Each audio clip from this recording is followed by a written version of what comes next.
Collaboration is the only way to solve really big problems in an organization. The lone genius is a myth. There is no singular lone genius that's done anything. In fact, all of the great solutions I've ever seen in my career were created not just by 2 people or 3 people working together, but surprising teams working together to change the world. And it's not just a sense of collaboration. What we're talking about here is disruptive collaboration. This is the idea, as a leader, you take your courage and you convince yourself to disrupt the current set of conversations going on at your company. To create a team, and I want you to ask yourself, who has a stake in the outcome? And then when you get the answer, ask the question again, who has a stake in the outcome that's never at the table? Then once you get that answer, I want you to say, who has a stake in the outcome who is forbidden to be at this table? Because I'll tell you something, real solutions in this world come from unholy alliances, surprising conversations, uncomfortable partnerships where you as a leader grow into your shoes by taking everyone in the room from meism to weism.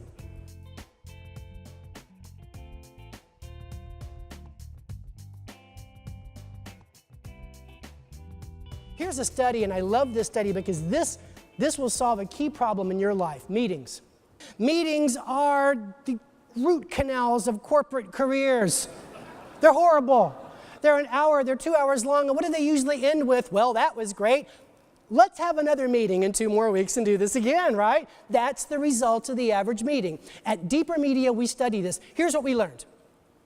On the average, when you put together a meeting, and it's an average of 90 minutes long, and you just have your group, your silo dwellers, as I call them, you usually walk out of the room with the next play and agreement to do work on it 20% of the time. The other 80% of the time, it's an excruciating process that leads to another meeting, or as I like to call it, half a root canal, okay? What our research says in 186 use cases is that when you bring a second perspective into the room, sales plus marketing, you increase your chance by 50% that you walk out of the room with the next play. Because people with different perspectives, they have a different story they tell themselves about what works. They have a different set of constraints about what will never work. They have a different set of best practices. And let me tell you something, you and your company don't become obsolete. You don't get disrupted because of what you're thinking is out of fashion. You get upended because the constraints that you're living under change. Now you can do it.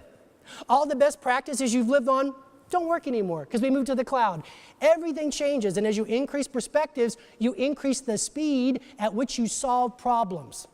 We found in the research that when you bring in a third perspective, say sales, marketing, and operations, it goes up 100%. Now, instead of walking out of the room 20% of the time with the solution, it's 40% now. But here's the idea. It's like the Beatles. The number is 4. You got to have Ringo. Got to have Ringo. Even though he has an idea for a song. But anyway, you got to have 4. So think of it as sales and marketing and operations. And if you're a bunch of old geezers, bring in a millennial. And that perspective will blow your mind. You got 4 now. We've learned that you walk out of the room over 80% of the time with the next play and commitment to work. Because the wider you go, the faster you solve.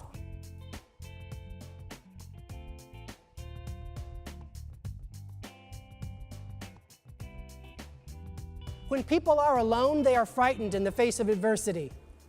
But when they collaborate with other people, they're a team.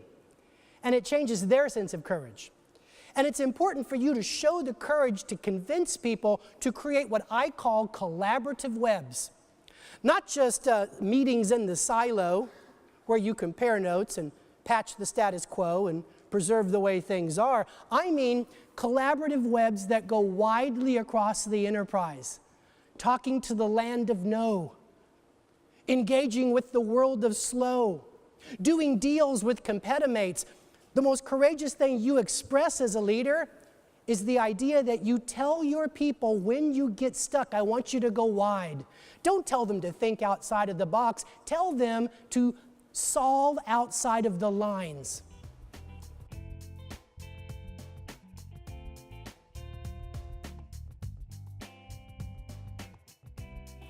Now, when people talk to me, they say, so what you're saying is break down the silos, and I got to take a second. I was talking to Rachel about this, last night. Folks, please stop using grain elevators in your silos analogy, because that's not what they are. You can't knock down a silo. That is, I got to tell you, that's really naive. It can't be done, okay? Do you know why there's silos, which, by the way, are underground, built to hold missiles from attack from the out? Do you know why you build them? Two things. Budgets and objectives. As long as you give a human being a budget and an objective that's going to be measured, they will build a silo. Here's my promise. When you encourage your people to create these webs, what they do is they build underground tunnels between the silos.